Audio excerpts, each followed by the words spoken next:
Tonight, we journey not into history books, but into the marrow of winter itself. No kings, no knights, no stories of glory, just frostbitten peasants clawing through silence, cold and hunger in a season that came to break them. This ISNT medieval winter, the way it is painted, it is how it was endured.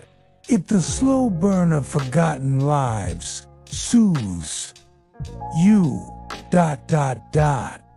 settle in, dim the lights, wrap up tight, let the cold speak, and let us begin where warmth runs out and survival begins.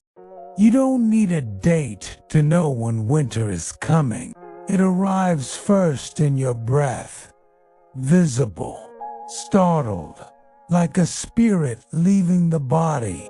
Then it sinks into the wood of your home, into the straw on the floor, into your bones, slow and certain like a debt collecting itself. Bread turns to stone. The chickens stop clucking and begin to huddle. Even a dog stares into the wind like it knows something you don't. It probably does. You stuff straw into the walls, cracks, nail old rags to the doorway, move the beds closer to the fire. You crack it open with your hands, curse at the sting, then drink because there is no other choice. The darkness comes before you're ready. It presses against the walls like something alive. You pretend to laugh. You pretend it helps. Then you sprint through snow to use the privy, dodging shadows like they might grab your ankles. You burn peat dung and wood too green to catch, filling the house with smoke and bitterness. Still, it's heat. Still, it's life. Even the cows, your slow-eyed gods of summer, grow colder. The pigs fall quiet. The chickens stop laying. You wonder if even the animals are giving up. You sleep wrapped in layers of damp wool and reluctant siblings, not for comfort, but because warmth is a group activity now. Autumn doesn't end it, vanishes, retreating in silence, leaving behind brittle leaves and a sky that forgets how to be blue. You tell yourself the cold is passing, just a gust, just a chill, but the wind slips beneath the door like a thief and never leaves. A season of rationed breath, of frozen fingers, of patience, wearing thinner than your last pair of socks. And still, somehow, you carry on. You mend. You chop. You share a bed with goats and sleep beside your own regrets. And if you're lucky, when the mud returns in spring, so do you. Your tunic, once enough, now clings like wet parchment. Your cloak is more whole than fabric. You meant to patch it.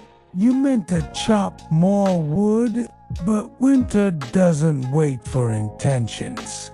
The thatch roof begins to leak snow like sifted flour. Fires are rationed. Wood is precious. You don't light one to feel good. You light it to not die. The fire is for the evenings only, when everyone pretends it's not miserable. For an hour, the earth shuts down like a locked door. No planting, no digging, just living off what you managed to store and praying it was enough. You count things differently now. Not in hours, but in turnips. Not in days, but in handfuls of grain.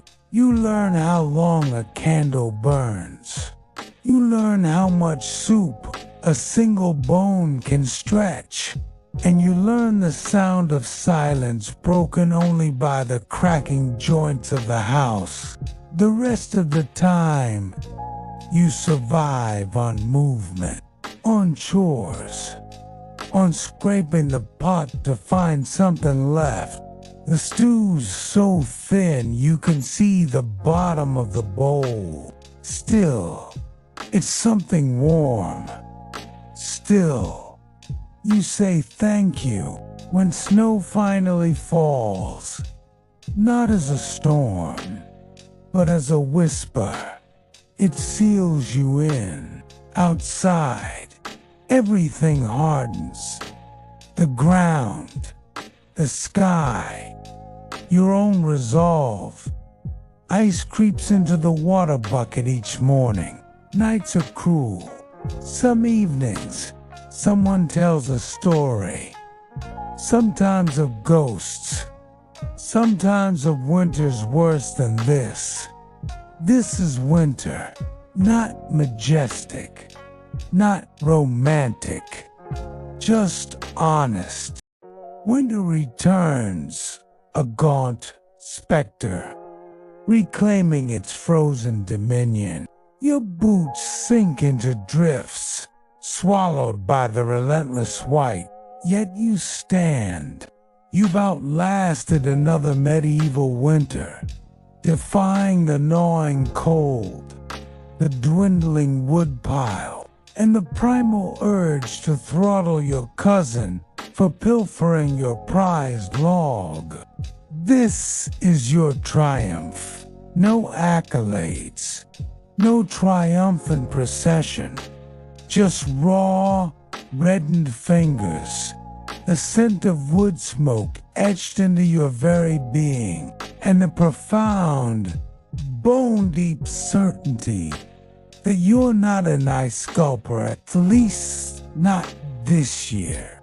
If you manage to dispatch an animal in autumn, a pig, a goat, your neighbor's least cherished fowlets, salted, smoked, dry. Ice fishing exists, but it's an exercise in stoicism, forged from whatever flour is at hand dry, barley, sometimes lentils, frequently bulked out with filler, sawdust, yes, ground acorns, perhaps bark. On a truly bleak year, this isn't soft, airy bread. It's a blunt instrument straddling the line between sustenance and a medieval defensive weapon. And sometimes the bread retaliates. Damp storage encourages ergot, a charming fungus that induces hallucinations, convulsions, and sometimes the sweet release of death. You're oblivious to this. All you know is the bread makes you shriek at passing clouds and possibly become a prophet or a sorceress, depending on the observer. You hack a hole in the frozen surface, your toes gradually surrendering sensation.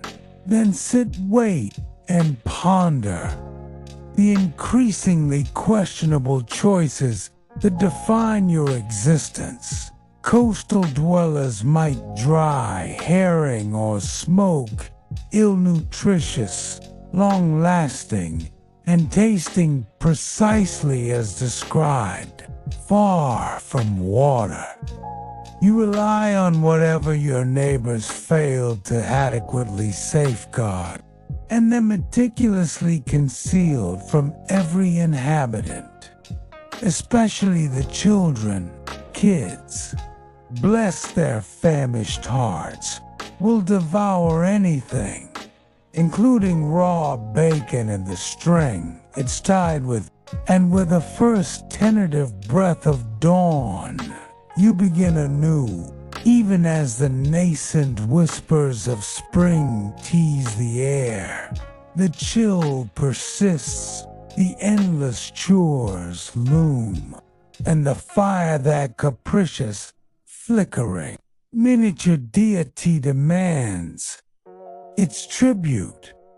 More fuel, more toil, more of your very essence. You yield.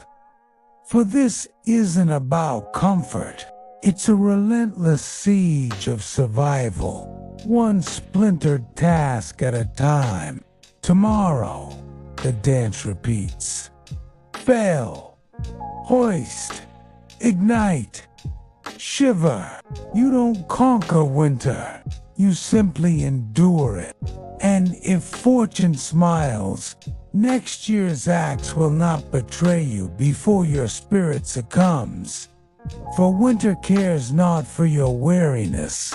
The timber won't cleave itself, the flames won't sat themselves, and warmth that fleeting, precious ghosts must be wrestled from the elements. Each solitary day, you don't consult a calendar to confirm winter's arrival. Your belly is the first, most insistent oracle, not the gentle rumble of modern hunger, a polite suggestion to raid the pantry, but a profound, ravenous ache that makes you eye tree bark and contemplate its culinary potential. These are held in sacks, barrels, anything designed to deter rats, which inevitably fails. Rodents are the furry, fanged tax collectors of the age. Your diet centers on pottage, that enigmatic medieval broth. It's less a recipe, more a lifelong culinary experiment. Anything remotely edible is tossed in with a fervent prayer that it won't prove lethal. Root vegetables, dried legumes, withered greens, perhaps a sliver of preserved pork. If you possess noble connections or a remarkably generous neighbor, it simmers for days, sometimes weeks. New additions constantly stirring into the ancient depths, never quite departing. The flavor profile, boiled earth, a whisper of onion, and a generous dollop of regret. You consume it twice daily if you're blessed, not for pleasure, but because it exists. And in winter, that's salvation. Sustenance in a medieval winter is a precarious dance, perpetually scarce, painstakingly acquired, and a guaranteed catalyst for discord. You don't craft menus, you meticulously stretch and ration. 3 shriveled root vegetables become a royal banquet. You subsist on your autumn stores, mostly grains, barley, rye, oats, perhaps wheat if you're fortunate enough to steal it. Meat is a rare luxury. Freezers are futuristic fantasies, and even a cold cellar is just a slightly less frigid corner of your dwelling. Fishing is an occasional gamble, provided the river hasn't solidified.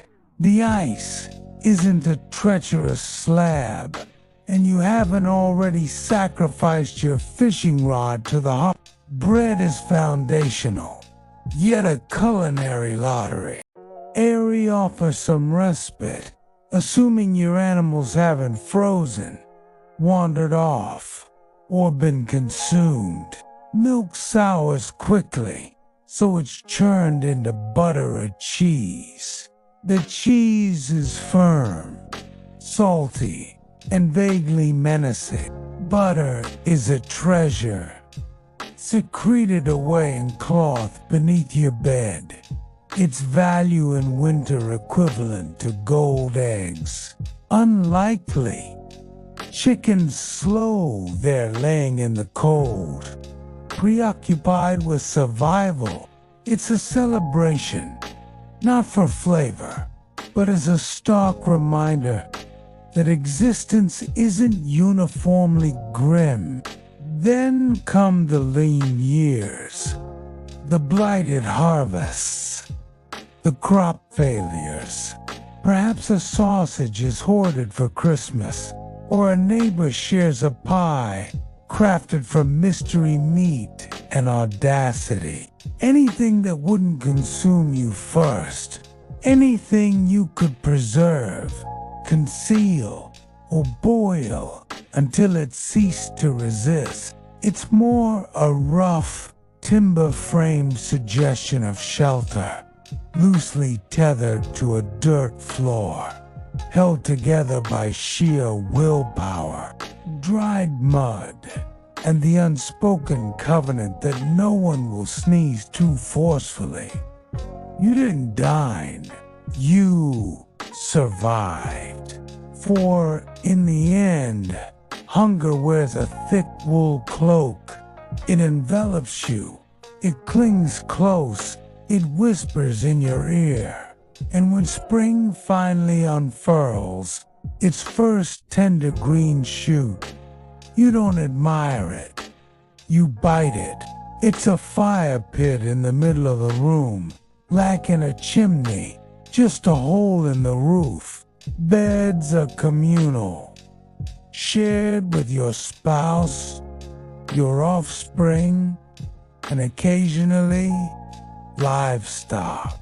This means your toes slowly freeze, while your rafters enjoy a luxurious sauna. Stones around the hearth offer some help, absorbing and slowly radiating heat, but only if you possess enough fuel to warm them in the first place.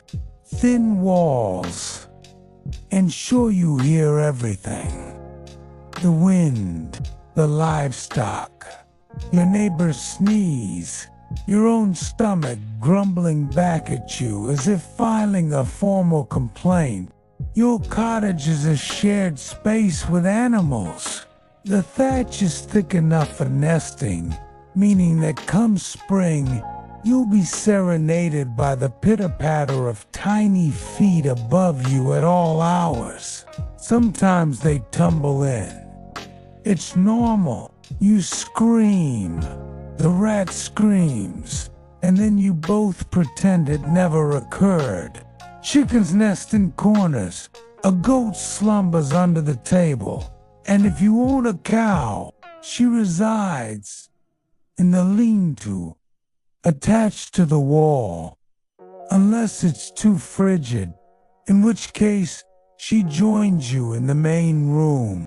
The distinction between indoors and outdoors simply doesn't exist. There is only not dead from the cold.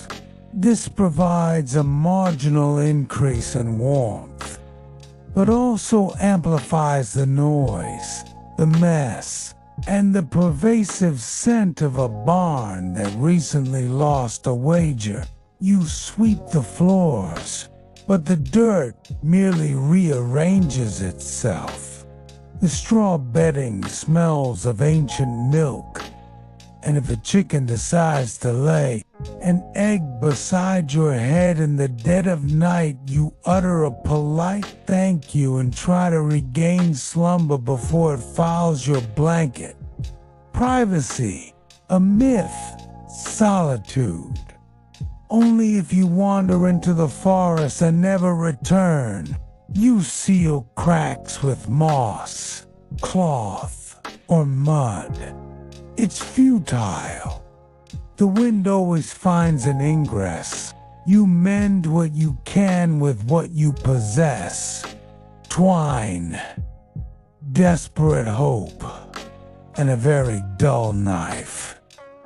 Nails aren't you wedge things into place. You hammer wood together with a rock and a silent prayer. And if rain descends and the roof weeps, you don't grab a single bucket. You deploy all of them, positioning them around the house, as if engaged in a profoundly sorrowful game of splash chess. You learn which spots weep first. You name them. You curse them. You learn to sleep amidst them. There are days you could swear the air inside is colder than the air outside, and you attempt to rectify it, but your fingers are too numb to even untie your cloak. The mattress is straw, stuffed into a sack. Sounds acceptable until you recall that straw doesn't retain its flavor. It compresses, molds, and invites insects. There are fleeting moments of warmth, the fire roaring to life, someone sharing a fur, a mysterious cessation of a draft that you convince yourself is a testament to your superior craftsmanship. You huddle close with your kin, willing yourself to ignore the lingering odor. Your pillow is another sack. If fortunate, it's filled with feathers. If not, just more straw, perhaps slightly less abrasive. Blankets are wool, if you own any, or furs. If something recently perished nearby, most nights you sleep in your clothes, beneath every scrap of fabric you possess, praying that body heat plus desperate hope equals survival. And if your fire dies overnight, you awaken encased in your own frosted breath, questioning every life choice that led you to this point. Smoke ascends languidly, filling your abode with a delightful gray haze that coats your walls, your lungs, and any lingering hope of clear breathing until spring. Eventually, you don't merely smell the smoke, you embody it.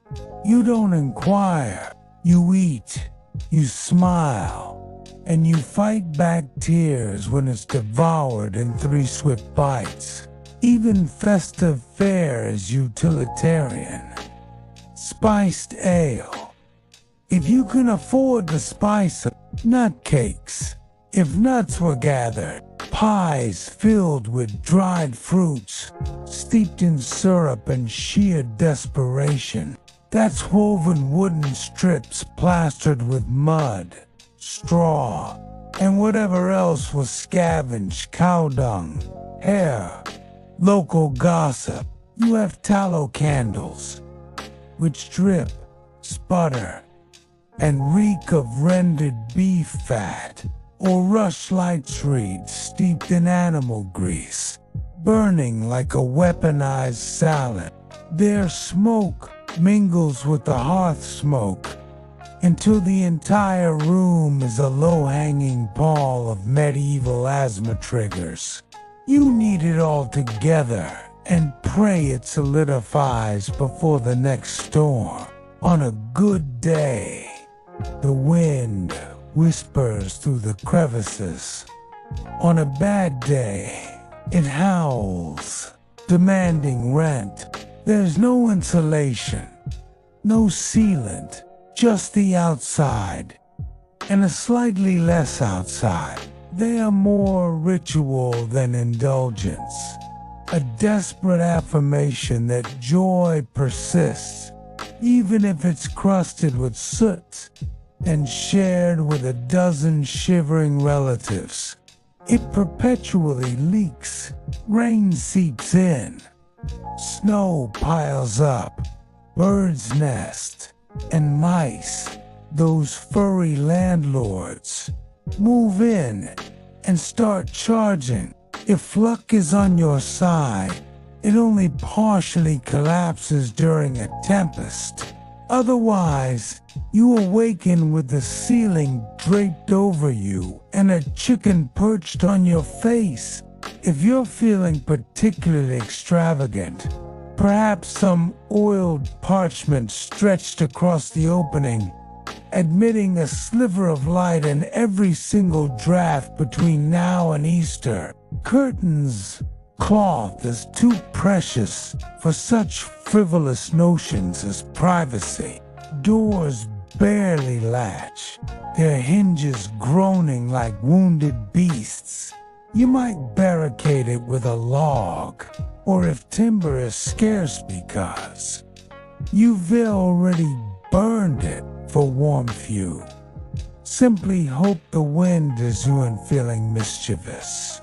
You recall the winter of 1316, or at least the chilling tailies. Ceaseless rains, drowning fields, rampant rot, collapsing grain yields, starving livestock. If frozen, you slide. If dry, it crumbles into a pervasive dust that invades everything. Your lungs, your eyes, you scatter straw to soften it. A reprieve lasting perhaps 6 hours before it transforms into a trampled, moldy paste reeking of stale feet and existential dread. Entire villages succumbed. They called it the Great Famine, not for theatrical flourish, but because it truly was that devastating. Some gnawed roots, others moss. Well, medieval culinary texts omit recipes for stewed shoe leather. For a reason, monks, bless their diligent pens, meticulously chronicled vanishing families, parents agonizing over which child received the last crust, and frozen bodies, discovered clutching turnips like priceless gems. This isn't folklore, it's history's forgotten, harrowing footnote. One a week, perhaps two, if you sweet-talk the hens and menace the rooster, and you are grateful. At least it's food. At least you choose something other than your own lip. Meals are fleeting, hunger enduring. You scrape your bowl clean, not out of courtesy, but out of desperate need for every last crumb.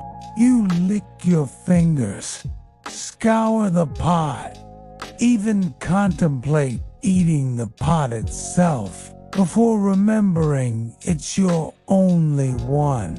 Your body transforms. Movements become sluggish. Weight evaporates. You don't call it dieting. You call it staying alive. Yet, you persist. For hunger is an inescapable truth, not a crisis. You don't anticipate fullness.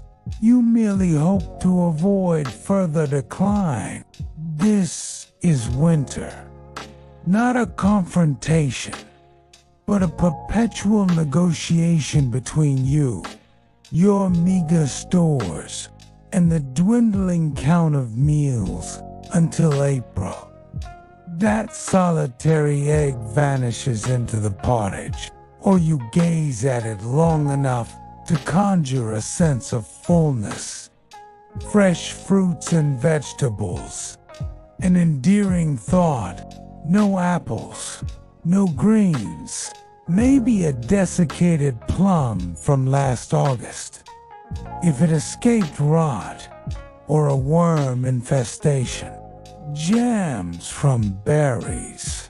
If you manage to locate them and resist devouring them in a sugar-starved frenzy last summer, herbs dangle from the ceiling, shedding into your stew like leafy confetti. Nothing is squandered. Bones are boiled twice, fat meticulously rendered. Even fire ashes find purpose in soap or pulp.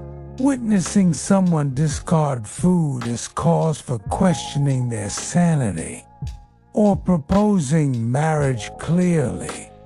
They possess unimaginable wealth. Most vitamin C comes from sour cabbage or fermented turnip, affectionately known as crunchy disappointment in vinegar. Not the mild, I skipped lunch hunger, but the kind that makes your stomach abrade, your spine, the kind that compels you to chew deliberately, not for taste, but for agonizing duration. Hunger is a constant companion in winter. It shares your hearth, observes your cooking, critiques your meager portions, judges your neighbor's squirrel stew, and whispers, "Actually, it looks decent." There's a grim cadence to it. You awaken hungry. You retire hungry. You learn to coexist with the gnawing void, a rodent gnawing within your gut, until the scent of a neighbor's stew ignites a fleeting, desperate consideration of selling a sibling. Even the more prosperous peasants fare little better, simply consuming slightly larger quantities of the same bland, mealy disillusionment. It fends off scurvy, but also social calls. Preservation is paramount. Use salt, smoke, pickle, and dry anything that once moved, grew, or was in proximity to something that did. And then there's the hunger itself. Occasionally, a true indulgence appears. Honeycomb, slivers of fresh apple, a coin-sized portion of cured beef. When you do procure sustenance, the fire often flickers out, leaving you to consume cold pottage by the flickering glow of a tallow candle, huddled beneath a fur redolent of the creature it once encased. There are no lavish holiday feasts, unless fortune or connections favor you. So, what did one consume in a medieval winter? Your medieval dwelling isn't a sanctuary, a refuge, or by any contemporary metric, even a proper building. Let's begin with the walls. Wattle and daub if you're fortunate. Your roof is thatched. Of course, it sounds idyllic until you realize it's just dried vegetation arranged in a vaguely triangular form. The floor, just dirt. If it's sodden, you wait. Windows, don't be absurd. Glass is for cathedrals and nobility. You have holes. The fireplace is central, but not in a comforting way. Now, furniture. You possess little. A wooden bench, perhaps a stool, a table, if you're truly living the high life. Heating is an ongoing battle. You stoke the fire. Naturally, but heat rises, smoke rises, and tragically, you're sleeping on the floor. Lighting is another pleasure, and let's not overlook the noise. Of course, you're not alone in your dwelling. Your roof also accommodates guests, birds, rats, insects. Maintenance is unending. Daub cracks, rafters warp, doors sag. The wind rips at the thatch. It's not entirely bleak. As winter tightens its grip, you learn to navigate the layers of medieval life in the cold. You contend with the unforgiving terrain, the capricious climate, and the intricate dance of societal norms. What did you think we'd do? Give you a break. The medieval winter throws curveballs right up to the end. The first flakes fall and you feel a thrill, quickly tempered by reality. Your ramshackle cottage shivered. Its thatched roof is more sieve than shelter, and you haven't gathered enough fuel for the coming freeze. But you can't wait for the sun's feeble glow to illuminate the problem. The storm thickens, and you abandon hope of salvaging dry wood. Instead, you strip wallpaper to find the thin layer of plaster hiding rotted beams. You are stoking a fire with old pamphlets seized from the refuse pile. By the time dawn bleeds through the grime-coated windows, you are exhausted, stiff, and despairing. This is going to be a long winter. You know, of course, that the land belongs to someone else, but you cultivate it as if it were yours. The seed packet that arrived from your cousin in France last week, with instructions on sowing carrots for storage. Yes, you will sow them, but as winter lingers and the carrot seeds sit snuggled in their linen pouch, you can't help but ponder how much of your labor will reach the lauders of your Lord. Winter always ushers in a surge of energy. The last harvest was bountiful. You recall, thanks to the abundant rains, every muscle in your body aches in anticipation of the coming scarcity. As you survey the vast expanse of cultivated land, you contemplate the countless factors that could mar the upcoming yield. Late frosts, errant hailstones, or even a venomous word spoken on the eve of sowing. Your realm is vastly bigger than the cramped square of land you call your own, and your existence here is dictated by rules laid down by a succession of landlords. Your immediate superior is the manor lord, the most accessible, and therefore the most consequential of these rulers.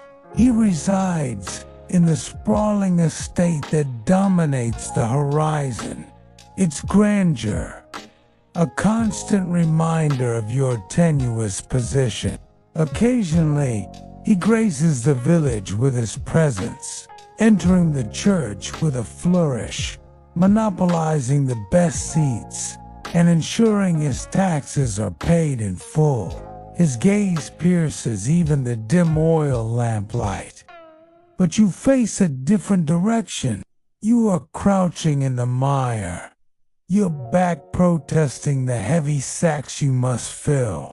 For him, you are a cog in his self-perpetuating machine of wealth, and your fate is inextricably linked to the whims of the seasons. He knows that. The remedies, oh, you'll adore them. There's bleeding, naturally. the panacea for everything from cranial throbbing to romantic heartache. Someone appears with a dull blade or a congenial leech and decrees that the solution to your fever is a reduction in vital fluid. Bread is already scarce. Pottage has devolved into a gray, congealed mass. If it's the village healer, you might receive a poultice and some herbs. The fire is low, the hut is dark, the air smells of damp wool, and whatever herbal nightmare you imbibed earlier. You are sick, yet the firewood still demands chopping. The cow still requires milking.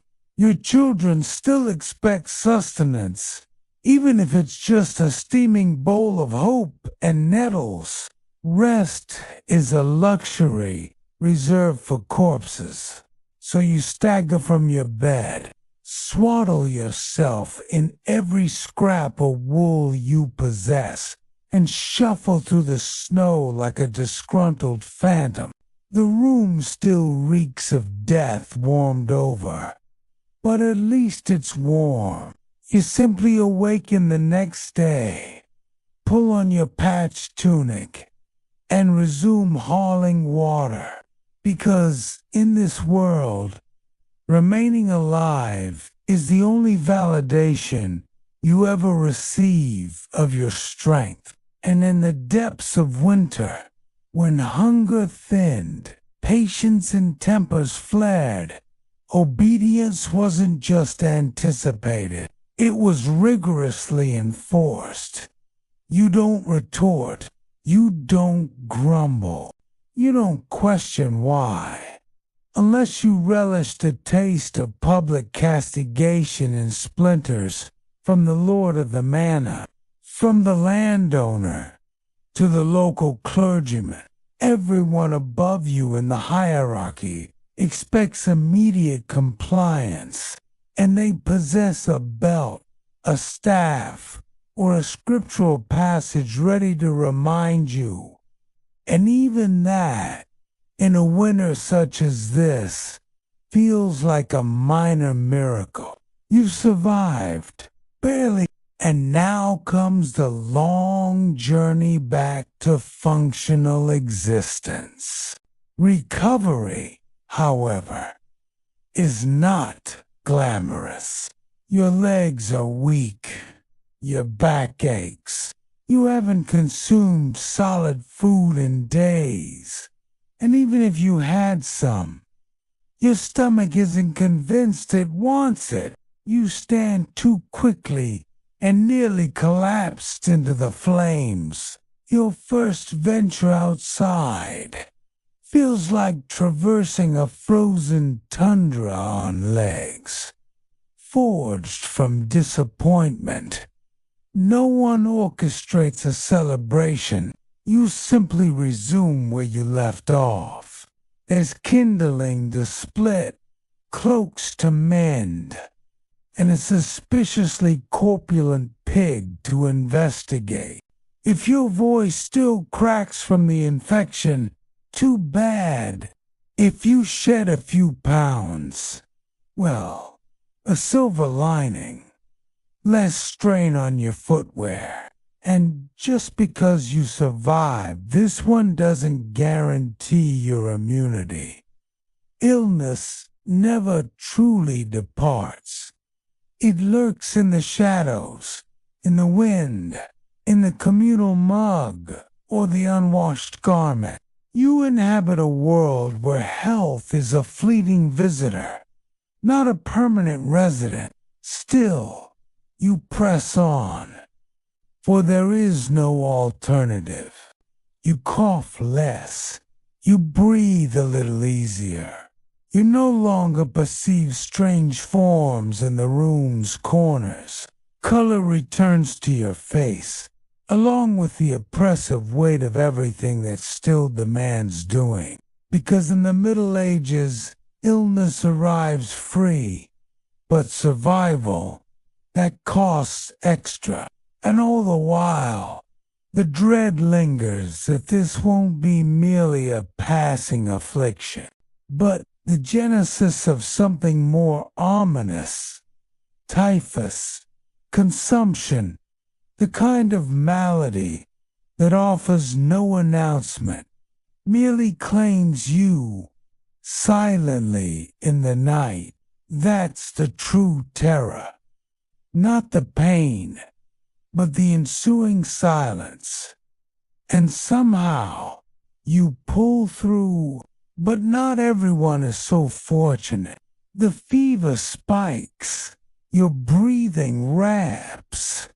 You cease rising from your sleeping pallet. Someone places a cloth on your forehead, pretending it offers succor, and a priest is summoned. Not the healer, not the barber, just a man in vestments who declares it is time to prepare your soul. Confession comes swiftly. You mumble every sin you can recall, even those you likely never committed, just to cover your bases. The priest nods solemnly, sprinkles you with holy water that faintly smells of mildew and despair. He utters Latin phrases you don't comprehend, but they sound definitive. Your family gathers. No one speaks it, but they're preparing. The pot of herbs simmers quietly. Bread is saved. A blanket is tucked in a little tighter. There's a moment, just one, where your eyes meet your spouse's, and you realize neither of you is certain which of you will outlast this winter. Illness propagates rapidly in a confined, sealed box filled with smoke, livestock, and zero ventilation. You cough, your child coughs, your neighbor coughs through the wall. Within days, half the hamlet is sniffling, wheezing, or laid flat beneath moldy blankets, being fed onion water and last rites in equal measure. No one comprehends the cause, so naturally, theories abound.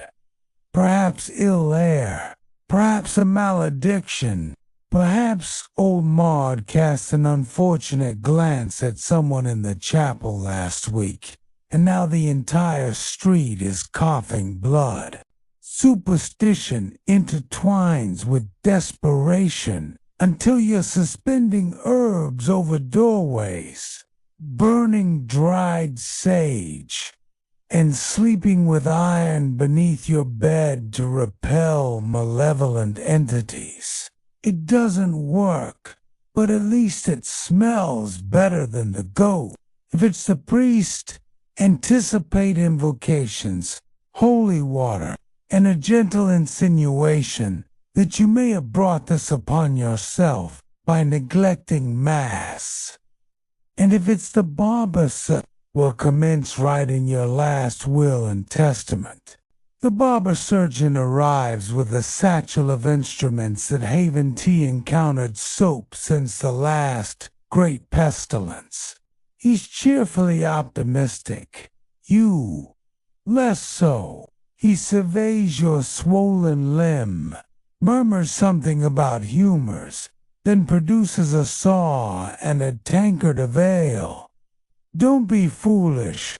You'll clench a stick and shriek into the abyss like everyone else. Sometimes they'll prescribe purging, either upward or downward, depending on which end is more offended by your condition. Laxatives crafted from boiled bark or dried beetles, emetics brewed from wine and sorrow. You're not just ill anymore. You're violently, aggressively ill. The kind of sickness that makes you question your commitment to remaining alive. Fasting for spiritual purification is simply euphemistic code for rationing. When the pantry resembles a haunted void, other supposed cures include steam inhalation from the same pot you just boiled your pottage in, prayer, and in dire circumstances, applying hot coals near the skin to draw out the poison, which proves as effective as it sounds. Does it work? Absolutely not. Does it induce enough lightheadedness to temporarily obscure your symptoms? Surprisingly, yes. Then there are the herbal infusions, concoctions of whatever desiccated flora the village healer salvaged before the snows descended. Yarrow, wormwood, nettle, perhaps a handful of unidentified moss, and a generous dash of superstition. You boil it in a cracked clay pot, strain it through your sleeve, and sip slowly, striving to ignore the fact that it tastes of bitter earth and perfidy. Of course, you might also be advised to fast, because clearly, what a body battling infection requires is less nourishment. Medical assistance, such as it exists, hinges entirely on who arrives first. Still, some individuals do recover. You lie in your straw bed for days, sweating through wool, oscillating between shivering and hallucinating. The most agonizing part is your inability to cease working. If the illness worsens, the indications are stark, but sometimes, mercifully, the fever breaks. One morning, you awaken, and the fire still flickers. Your breath no longer your fingers can move. You don't boast about surviving. You don't even discuss it. The chains of winter. Authority. In medieval Europe, authority wasn't a suggestion. It was an indisputable reality, akin to mud, cold, and that particular neighbor who perpetually smells of pickled turnips. Every thread in every tunic has passed through hands that ache. Gloves are a luxury. Calluses a standard issue. And if a spindle escapes your grasp and rolls into the fire, you simply stare for a moment, quietly contemplating following it into the flames. You sit near the hearth, not too close, lest sparks ignite, not too far, lest frostbite reclaim you. You listen to the wind rattling the shutters, the goat's nocturnal flatulence, and hope the roof endures. Every chore recurs. Every moment aches. There's no such thing as catching up, only falling behind more slowly. But rest is a luxury. Movement is survival. So you shift logs, fold wool, quiet the infant, nod to your spouse across the hearth. Another day concludes. Another identical one awaits. The work doesn't stop, but neither do you. Even in slumber, your body aches with memory. The blisters, the burns, the bruises, they don't heal. They simply become a part of you, like the smoke in your garments, like the frost on the windowsill, like the life you never chose but live nonetheless. Holidays are rare and deceptive. A day off might entail attending church in the biting cold, standing for hours, while a priest the virtues of suffering, then returning home to tackle the chores neglected due to all that spiritual enrichment.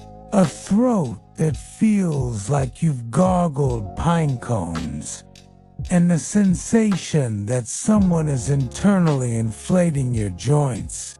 The hovel is damp, the air frigid, the fire extinguished during the night, and you've been inhaling smoke, goat dander, and wall moss spores since October. No one comprehends germs yet, but your body does, and it's currently staging a full-blown rebellion. Everyone coughs, everyone sneezes, no one covers their mouth because tissues are non-existent, and personal hygiene is a mere rumor. The children are sick, the elders are sick, even the livestock might be sick. You cling to consciousness, barely, by imbibing boiled nettle infusion and hoping its mere aroma doesn't dispatch you. Congratulations, you're now battling something without a name, a remedy, or even a modicum of bedside etiquette.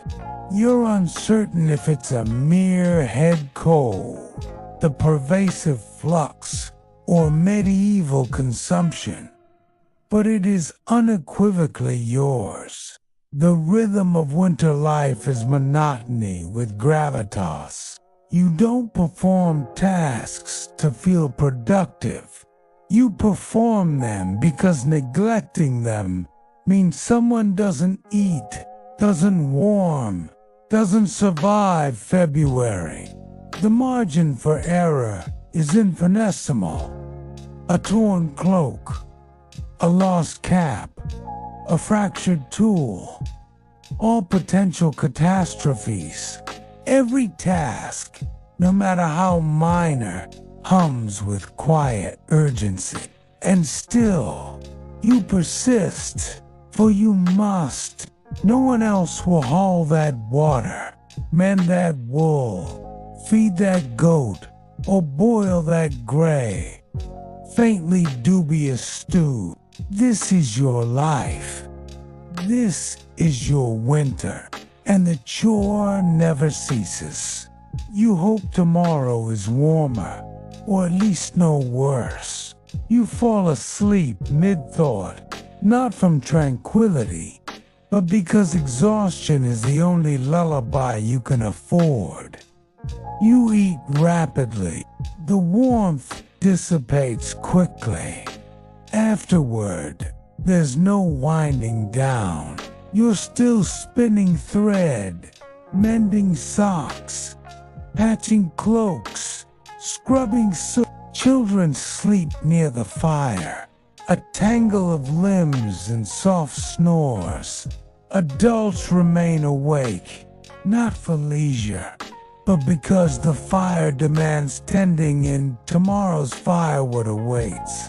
If fortune smiles, a song is softly hummed while spinning or shelling peas. It's not joyous, but it is a comfort, a whisper that life persists beyond the endless toil. If only just by late afternoon, the light already wanes. Winter's sun barely makes an effort. Shadows stretch long and ominous. You rush to complete the day's obligations before darkness descends. You plaster walls with mud, rehang sagging door hinges, mend a leaking roof with nothing but straw, a stone, and wildly misplaced optimism. Then, preparation for evening, stirring the stew, stoking the fire, scraping frost from the interior of your water bucket. You change into warmer garments, which are the exact same clothes, but with an additional layer of weariness. Dinner arrives, such as it is. A meager portion of stew, a fragment of bread, a shared mug of weak ale, or water that has been boiled thrice, just to render it less lethal. Night descends swiftly. You lie down in the same clothes, beneath the same damp blanket, on the same straw mattress. This, of course, is merely a single day. Tomorrow, the entire cycle repeats. Sometimes you ponder what genuine rest might feel like. To simply sit, to breathe, to not have a mental list, stretching from dawn to dusk. Sickness, winter's uninvited guest. You don't choose to fall ill in the Middle Ages. You simply awaken one morning to a perpetual nasal drip. Falling ill in winter is almost a rite of passage.